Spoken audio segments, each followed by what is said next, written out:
Hi, everyone. Today, we're going to talk about two organizational behavior concepts. We picked job satisfaction and emotions. Before we start, may I introduce myself? My name is Jeannette. Hi everyone, I'm Justin, and we're Group 9. So we're going to start with job satisfaction. Let's start with the definition of job satisfaction. We picked two definitions here just so we can compare. It's a psychological, physiological, and environmental circumstances that affect a person to be satisfied with a job. So this was the definition way back in 1935, if you notice it. It talks about the whole, like the totality of a person, physical, mental, and emotional.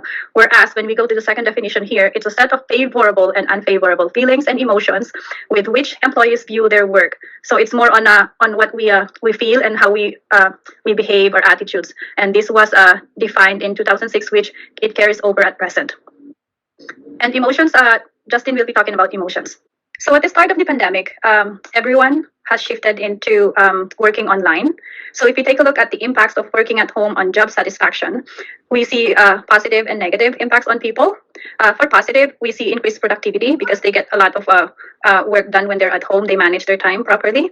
There's a lot of savings here with the company on their side and the employee. For companies, they get to save, let's say, utilities, the spaces, and all that. And for employees, they get to save with gas, clothing, whatever they can save from their travels. But we also see negative impacts for working at home. Employees will have less peer interaction. Employees feel disconnection from the company because they don't get to feel the culture of the company. They don't get to experience working with other people again, especially to new hires. So this is one of the struggles too for companies with training new hires because they have to set up ways of communication in order to do the orientation with the new hires and introduce the company to them. So we're gonna talk another concept that we're gonna talk about is emotions, which Justin is going to present to you. We have chosen effective events under the emotions in Chapter 4. So basically, this is how employees react emotionally to things that happen to them at work, which in turn influences their performance and job satisfaction. So according to Judge and everyone in 2006, heightened work-to-family conflict experienced at home is associated with decreased marital satisfaction. And this relationship is mediated by guilt and hostility experienced at home. So work to family conflict, we're talking about how work interferes with family life. So this is connected to the COVID-19 pandemic with everyone or most of everyone working from home. And then Judge argues that when at home, individuals' feelings are more likely to be affected by the perception that work obligations interfere with their family time than the perception that family activities are interfering with their work obligations. So what this means is that the work to family conflict is more prominent when the individuals are at home and they are experiencing their family life is being entrenched upon by their work responsibilities. So this is especially for those who are working from home and are having a hard time distinguishing work time from family time because as Jesperson tackled in the YouTube video, it's working from home is not just a problem for people who it is more of a problem for people who cannot distinguish the time to be spent with their family versus with their work. And also effects are more significant for individuals that show high levels of guilt and hostility. And in another research from Guangdong, China, according to Lu and everyone, there is a direct relationship between work-family conflict and work stress. And also there is a direct relationship with work stress and turnover intention, which is the intentions of employees of leaving their jobs or quitting, the emotion regulation. So according to Fancourt in 2020, women make more use of creative activities to regulate their emotions than men and those people of lower socioeconomic status. So that means women are more able to regulate their emotions because of utilization of creative activities. So training in doing artistic activities, regularly engaging in them, and enjoying them while engaging these said activities are all associated with a greater ability to use artistic activities to regulate their emotions.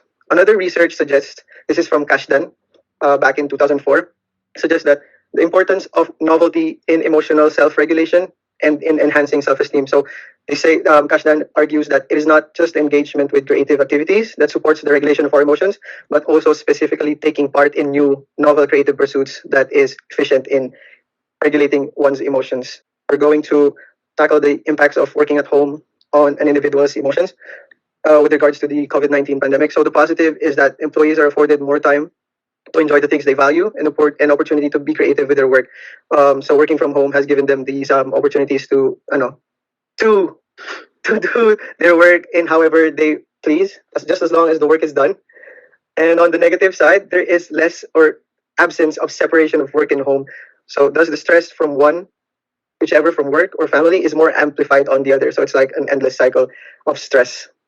We pick job satisfaction and we focus on how are we going to create a positive impact on ourselves while we work at home. So we created a few strategies here.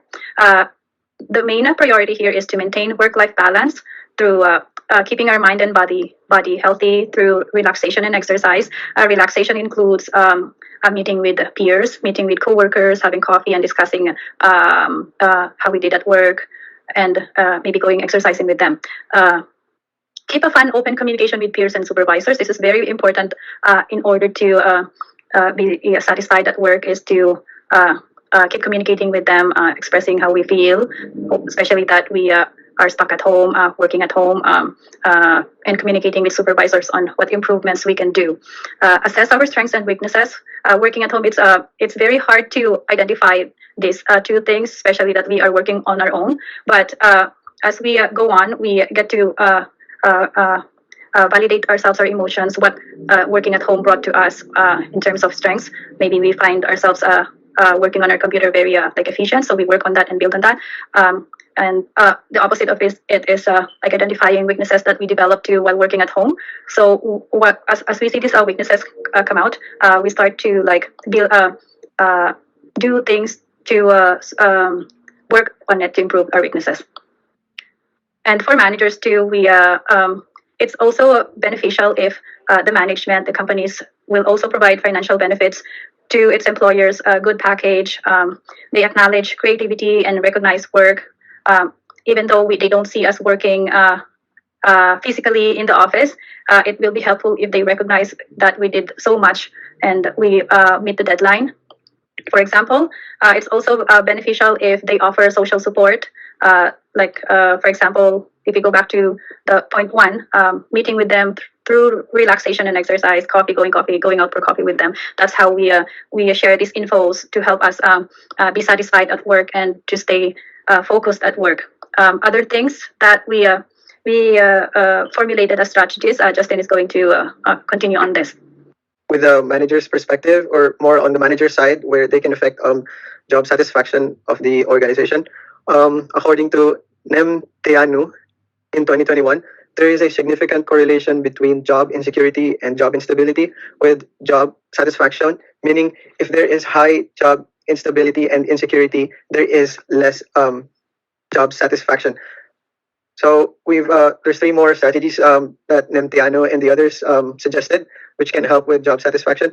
Employers may offer employees competent supervision and ideas for the completion of tasks that occur during their work task. So, as Jeanette said, managers may help their employees with the task, especially during the pandemic. And then, secondly, at the same time, they may offer their employees moral or social support through communication and even professional counseling.